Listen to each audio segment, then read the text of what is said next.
ব্যারাকপুরের নাট্য সমন্বয় এবং ব্যারাকপুর পৌরসভার যৌথ উদ্যোগে প্রথম বর্ষের নাট্য উৎসব। আর এই নাট্য উৎসব মোট 21টি নাটক মঞ্চস্থ হবে, তার মধ্যে 18টি নাট্যদল ব্যারাকপুর পৌরসভার অন্তর্গত ও বা অঞ্চলের মধ্যে এবং 3টি নাট্যদল আসবে নৈহাটি থেকে। এই নাট্য উৎসবের শুভ সূচনা হবে আগামী 25 মার্চ মঙ্গলবার বিকেল 4:30 ব্যারাকপুর সুকান্ত সদনে।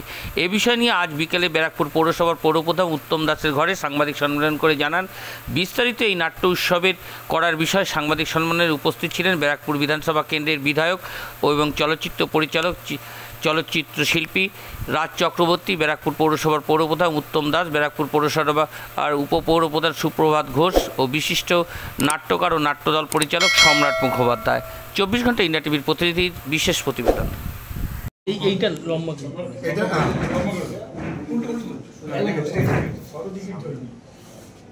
21টা নাটক 200 টাকা, 10 টাকা। Thank you. 10 টাকা 8 টাকা সামথিং এক একটা টোটাল 21টা নাটক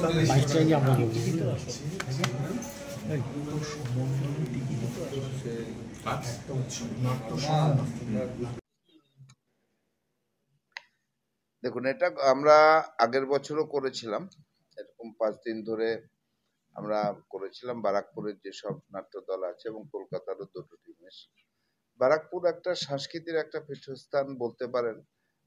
আমি মনে করি এই সাব ডিভিশনের মধ্যে যে আমাদের একটা হার্ট অফ দ্য সিটি যেটা সুকান্ত সদন, যেটা প্রত্যেকেই বহু জায়গার মানে আমাদের আগরপাড়াও প্রোগ্রাম এখানে হচ্ছে, কাঁচরাপাড়াও প্রোগ্রাম এখানে হচ্ছে, যে কারণে প্রত্যেকেই সুকান্ত সদনটা চেনে।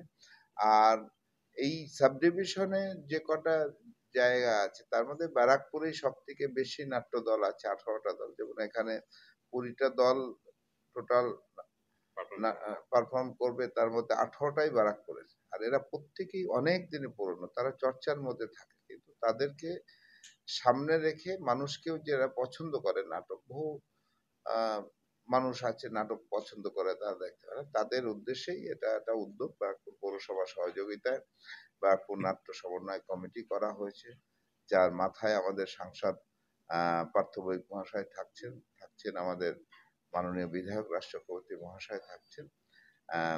আমরা সকলে মিলে ব্যারাকপুর পৌরসভার সভাপতি সকলে মিলে একটা সুন্দর অনুষ্ঠান, তাই আপনাদের মাধ্যমে সকল মানুষকে আহ্বান জানাচ্ছি, আসুন নাটক দেখুন। টাকা পয়সা খুব একটা বেশি নয়, টোটাল এই 8 দিন ধরে প্রোগ্রাম হবে। সিজন টিকিট মাত্র 200 টাকায় করা হচ্ছে। আমাদের প্রত্যেক কাউন্সিলর কাছে টিকিট থাকছে, আমরা তাদের সাথে যোগাযোগ রেখে আপনারা আসুন, ভালো লাগবে। একটা মাইনরিটি আর্ট, এবং এই কারণের জন্যই কিন্তু পশ্চিমবঙ্গের বিভিন্ন প্রান্তে গত 2-3 বছর ধরে এই উদ্যোগটা শুরু হয়েছে, যে থিয়েটারের দলগুলোকে স্থানীয় পৌরসভা, স্থানীয় বিধায়ক, স্থানীয় সাংসদ তাদের উৎসাহ দানের মধ্যে দিয়ে নতুনভাবে কাজ করা। এবং এখানে আমরা যে কাজ করছি এটা এখানে বলা প্রয়োজন, সেটা হচ্ছে যে আমরা নাটকের দলগুলোও ভীষণভাবে কৃতজ্ঞ যে পৌরসভা যেভাবে আমাদের পাশে এসে দাঁড়িয়েছে, এবং একটা বড় অংশের টাকা কিন্তু আমাদের দেওয়া হচ্ছে প্রযোজনা ব্যয় হিসেবে। এতে আমরা অত্যন্ত উৎসাহিত।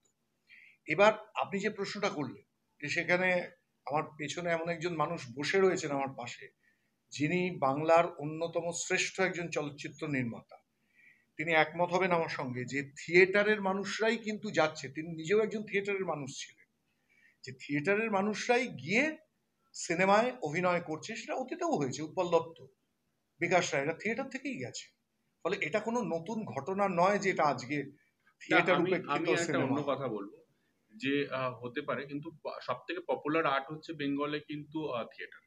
এবং প্রত্যেকটা, যেমন ব্যারাকপুরে 18টা দল আছে, যদি আপনি প্রত্যেকটা মিউনিসিপ্যালিটিতে যান দেখবেন মিনিমাম 5টা-6টা করে দল রয়েছে। তাদেরকে উৎসাহিত করতে হবে। আসলে মানুষ এখন এত এন্টারটেনমেন্ট পেয়ে গেছে, বাড়িতে বসে রিলস দেখে সব থেকে বেশি সময় কেটে যাচ্ছে। আপনি বুঝতেই পারবেন না এবছরের দুর্গাপুজো আর পরের বছর দুর্গাপুজোর মাঝখানে কতটা সময় গেল, মনে হবে এই চলে গেল। এটার কারণ কিন্তু একমাত্র মোবাইল। মনে রাখবেন যে মোবাইলে এত কিছু এন্টারটেনমেন্ট রয়েছে, তারপরেও যে মানুষ এসে সিনেমা দেখছে, তারপরেও যে মানুষ এসে নাটক দেখছে, যাত্রা দেখছে। আমার তো মনে হয় যে, এবং আমাদের সরকার সবসময় এই প্রত্যেকটা আর্ট মাধ্যমকে কিন্তু নানা রকম ভাবে এনকারেজ করে, সাপোর্ট করে এবং প্রমোট করে। সো আমার মনে হয় যে আমাদেরও একজন সাধারণ মানুষ হিসেবে আমাদেরও একটা দায়বদ্ধতা আছে সব আর্ট ফর্ম এর প্রতি। যেমন আমার যে সিনেমাটা দেখতে ভালো লাগছে, আমি সিনেমা হলে গিয়ে সিনেমা দেখছি। আমার এরকমও কিন্তু আছে যারা নাটক ভালো লাগে, যে নাটকটা যেখানেই হোক না কেন। আমি রিসেন্টলি পার্থদার কয়েকটা শো দেখলাম, মালদাতে গেছিলাম একটা দেখতে, হাউসফুল প্রায়, সেখানে প্রত্যেকটা মানুষ এনজয় করছে। এবং এর মধ্যে একটা বহরমপুরে শো ছিল, লাস্ট শো, সেখানে মানুষকে জায়গা দেওয়া যাচ্ছে না। তো তার মানে হচ্ছে আমাদেরকেও একটু পজিটিভ হতে হবে, যারা নাট্যকর্মী রয়েছে এবং নাটকের দলগুলো রয়েছে তাদেরকেও কিন্তু একটু পজিটিভ হতে হবে, যে আমাদেরকে এমন কিছু প্রোডাকশন বানাতে হবে যার জন্য মানুষ যেন হলে এসে নাটক দেখে। এটাও কিন্তু একটা চ্যালেঞ্জ। দেখুন, সবটাই মানুষকে অ্যাট্রাক্ট করতে হবে, রাইট? এবং 2025-এ দাঁড়িয়ে আমি কিভাবে মানুষকে নাটক দেখাবো, বা কিভাবে, যেমন আমি আগে যেভাবে সিনেমা বানিয়ে সিনেমা দেখানোর জন্য হলে টানতাম, আর আজকে একটা সিনেমা বানানোর আগে থেকে ভাবছি কি করে আমাকে হলে দর্শককে নিয়ে যেতে হবে সিনেমা বানানোর আগে থেকে। তেমন সেক্ষেত্রেও নাটকের ক্ষেত্রেও তাই করতে হবে আমাদেরকে, কিন্তু নাটকের পয়সা কম এবং নাটকটা প্রফেশনাল। আমরা এখানে যারা নাটক করি তারা সবাই অ্যামেচার। আমরা প্রত্যেকে নিজের কাজ করে বা সবকিছু এটা ভালোবাসার টানে করে থাকি। সো এখানে কোথাও দর্শকদেরও কিন্তু একটা কোথাও নাটকের পাশে সাপোর্ট করা বা নাটকের পাশে থাকার একটা কোথাও সাপোর্ট দিতে হবে। আমার মনে হয় এটা খুব ইম্পর্টেন্ট। এটা আমি সব থেকে বেশি ধন্যবাদ জানাবো মাননীয় সাংসদ পার্থ ভৌমিককে, ও সারাক্ষণ ধরে নাটককে উজ্জীবিত করার জন্য এবং যে কোনো আর্ট ফর্মকে উজ্জীবিত করার জন্য ও যেভাবে উদ্যোগ নিয়ে থাকে। এবং আমি মাননীয় চেয়ারম্যান উত্তম দাস মহাশয়কেও ধন্যবাদ জানাবো, যে উনি ইনিশিয়েটিভ নিয়ে পুরো জিনিসটাতে এত সুন্দরভাবে সেট আপ বানিয়েছে। এখানে আরো আমাদের কমিটি মেম্বার রয়েছে, জয়দীপ রয়েছে, জিতব্রত রয়েছে, প্রত্যেকে রয়েছে, আপনারা রয়েছেন, সুপ্রভাত দা রয়েছে। সবাইকে আমি ধন্যবাদ জানাবো যে নাটকের জন্য এত সময় দিয়ে একটা নাট্য উৎসব করা। শুধু নাট্য উৎসব নয়, মানে আমরা 18টা নাট্য যে গোষ্ঠী আছে ব্যারাকপুরে সেটাকে উজ্জীবিত করা, এবং আগামী বছর হয়তো আরো এর থেকে বেটার কিছু বেটার প্রোডাকশন নিয়ে আসবো, বা আরো অনেক বেশি মানুষ যারা নাটক করতে চায় তারা হয়তো এই নাটকে পার্টিসিপেট করবে। এবং মনে রাখবেন, সিনেমা এবং টেলিভিশন যেটাই বেঁচে আছে সেটা কিন্তু নাটকের জন্যই বেঁচে আছে। এখানে যারা পারফর্ম করে 80% কিন্তু ফ্রম নাটক, থিয়েটার। আমিও কিন্তু থিয়েটারেরই ছেলে, এরকম ছোটখাটো নাটকের থেকেই এসেছি। অতএব যেটা গ্রাউন্ড, মানে আপনি প্রাইমারি ছেড়ে কিন্তু হাই স্কুলে যেতে পারবেন না। সো এটাকে আপনারা প্রমোট করুন। আমি এই উদ্যোগটাকে ভীষণভাবে সাধুবাদ জানাচ্ছি। আপনাদের মাধ্যমে বলছি, আমরা প্রত্যেকে ইন্ডিভিজুয়ালিও বলবো, ব্যারাকপুরের প্রত্যেকটা মানুষ এই নাট্য উৎসবে আসুক, নাটক দেখুক তার পছন্দের মতো, একটা দুটো তিনটে যতটা পছন্দ হয় আপনারা আসুন, এবং আপনার লোকাল যে ট্যালেন্ট, লোকাল যে নাটকের দলগুলো আছে তাদেরকে। আপনারা দেখছেন 24 ঘন্টা ইন্ডিয়া টিভি, সর্বদা সবার পাশে সবার মাঝে। আজ এ পর্যন্ত।